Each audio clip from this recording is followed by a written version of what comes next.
Welcome back to another technical deep dive here in the debug zone. Today we're tackling a big question and breaking it down with insights from other users. Hopefully this clears up some misconceptions and helps you get the answer you need. So buckle up, stay a little curious, and let's jump right in.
And that's a wrap.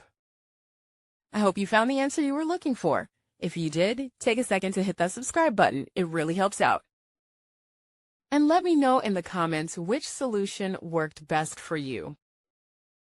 See you next time in the debug zone.